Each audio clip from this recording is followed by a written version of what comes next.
Hello everyone, welcome to my channel Tanuja Bio Studies.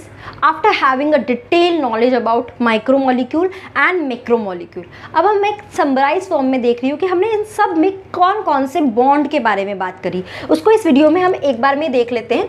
Which is nature of bond, जिसके through जितने भी monomers हैं वो सब क्या हुए, लिंक होकर क्या बना लिया उन्होंने, polymer. Now whether it is a polysaccharide और इट्स अ न्यूक्लिक एसिड और it's a protein molecule, what ever it is, अलग अलग तरह के बॉन्ड से ये सारे आपस में जुड़ते हैं. तो वो सारे बॉन्ड को एक बार में क्विक स्टडी करते हैं. पहला बॉन्ड मैं बता रही हूँ, that is the peptide bond. अगर आपको याद है ये पेप्टाइड बॉन्ड कहाँ प्रेजेंट होता है, it is present in the protein और कहाँ, अमाइनो एसिड के बीच में प्रेजेंट होता है. अमाइनो एसिड इसी बॉन्ड के थ्रू मिलकर क्या बनाते हैं, प्रोटीन पॉलीमर बनाते हैं. अब देखो एक अमीनो एसिड लिया, सब this is the amino acid, this one NH2, यहाँ पे कोई भी R ग्रुप हो सकता है. यहाँ पे दूसरा का अमीनो एसिड लिया COOH NH2, अगेन यहाँ पे कोई दूसरा R ग्रुप, वेरिएबल ग्रुप हो सकता है. तो ये दो अमीनो एसिड है, इनके बीच में ये बॉन्डिंग कहाँ पर बनती है, it is present at the C terminal and N terminal. ठीक है, ये पहला कार्बन है, दूसरा अपकमिंग कार्बन इसके C टर्मिनल के पास आता है. यहाँ पे आते ही दोनों क्या करते हैं, एक वाटर मॉलिक्यूल यहाँ से रिलीज कर देते हैं. क्या रिलीज कर दिया, वाटर मॉलिक्यूल रिलीज कर दिया. वाटर मॉलिक्यूल रिलीज करते ही क्या बॉन्डिंग बन गई, चलिए देखते हैं क्या बॉन्डिंग बनी. That is CONH, this is the CONH. ठीक है, एंड इसी बॉन्डिंग को हम क्या बोलते हैं, पेप्टाइड बॉन्ड. क्लियर है, पेप्टाइड बॉन्ड, इसके थ्रू ये लॉन्ग चेन बनाता है और अल्टीमेटली एक प्रोटीन का फॉर्मेशन होता है. समझ में आया पेप्टाइड बॉन्ड.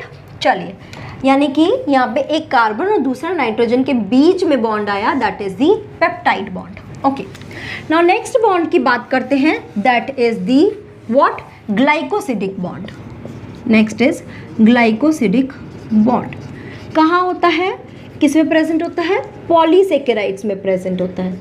जितने भी मोनोसेकेराइड्स है, यानी कि जैसे कि ग्लूकोज, जितने भी मोनोसेकेराइड हैं ग्लूकोज, ये आपस में जुड़ते हैं कहाँ, किससे, इस ग्लाइकोसिडिक बॉन्ड में, जिसमें क्या होता है, दो कार्बन के बीच में बॉन्डिंग बनती है, that is called glycosidic bond.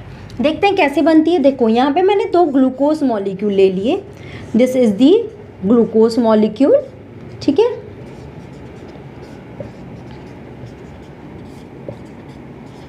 Okay, so this is the structure.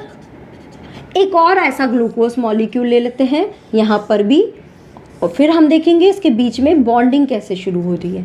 तो this is the another glucose molecule.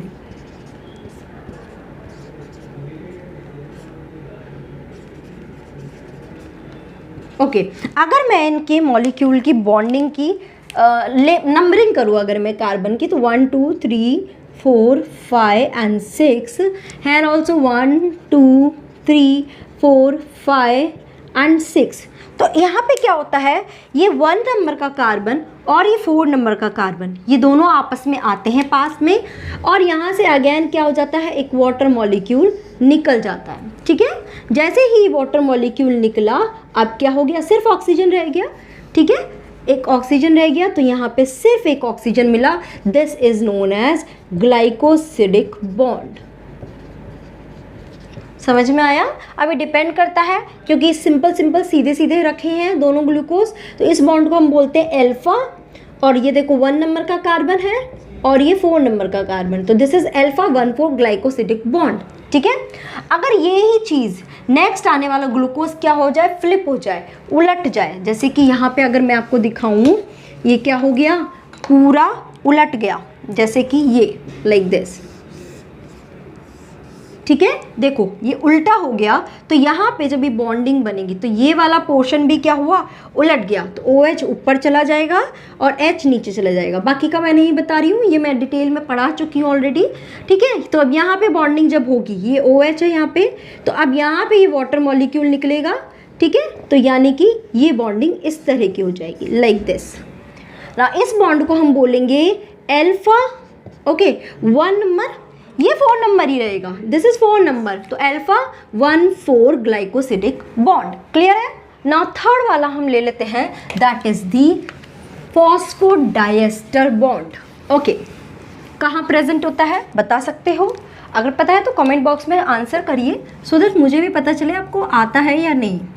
Phosphodiester bond, अभी तो मैं आंसर दे रही हूँ, मुझे लगता है अभी तक आपने किया होगा आंसर। कहाँ पर? न्यूक्लियोटाइड, न्यूक्लियोटाइड के बीच में प्रेजेंट होता है। पॉलीन्यूक्लियोटाइड है तो जितने भी न्यूक्लियोटाइड से वो आपस में किसके थ्रू जुड़े होते हैं? दिस फॉस्फोडाइएस्टर बॉन्ड के थ्रू। चलिए डायरेक्ट बना के ही बताती हूँ। न्यूक्लियोटाइड देखो यहाँ पे क्या है, एक राइबोस शुगर है।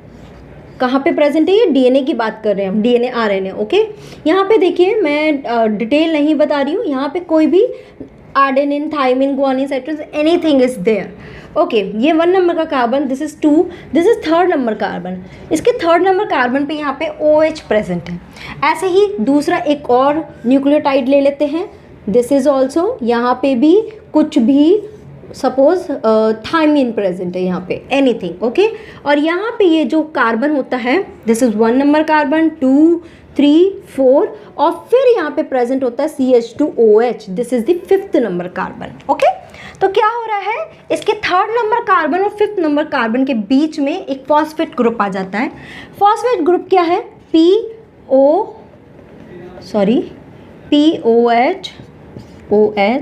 OH and double bond O। ठीक है, तो क्या हुआ, यहाँ इसने इसके साथ एक वाटर मॉलिक्यूल निकाल दिया। ठीक है, बॉन्डिंग कर ली फॉस्फेट के एक इसने, तो इसने बॉन्डिंग करी। Now this bonding will be like this, right. और एक यहाँ पे बॉन्डिंग हो गई इसके साथ। अब इसके साथ या इसके साथ, किसी के साथ भी हो सकती है, एनीवन। यहाँ भी अगेन क्या निकला, एक वाटर मॉलिक्यूल निकल गया, राइट। तो एक वाटर मॉलिक्यूल निकल गया and what was remaining, it will be like this. समझ में आया? CH2OH, OH यहाँ का निकला, H लिया और O यहाँ रह गया। तो ये क्या हो गया, एक बॉन्ड हो गया जहाँ पे क्या हो रहा है, एक फॉस्फेट मॉलिक्यूल 2 ऑक्सीजन के बीच में आ गया, जिसको हम बोलते हैं फॉस्फोडाइएस्टर बॉन्ड। ठीक है, मालूम है ना, एस्टर बॉन्ड 2 इलेक्ट्रोनेगेटिव एटम के बीच में आ जाना। अब यहाँ पे 2 है इसलिए हम इसको बोल रहे हैं डाइएस्टर बॉन्ड। समझ में आया? So like this phosphodiester bond link all the nucleotides and make ultimately a polynucleotide chain which is actually DNA और में आरएनए। ठीक है, इट मे बी डीएनए और आरएनए। सो आई थिंक ये माइक्रो या माइक्रो मॉलिक्यूल समझ आए होंगे। इसी के साथ ही सारे बॉन्ड्स भी आपको क्लियर होंगे। नाउ इस चैप्टर का last topic we will cover, that is the enzyme in next video. उसको भी देख लीजिए, तो आपका ये पूरा चैप्टर बहुत अच्छे से कवर हो चुका होगा। Okay, till now if any doubt please let me know through comment section. Thank you so much guys for watching this video.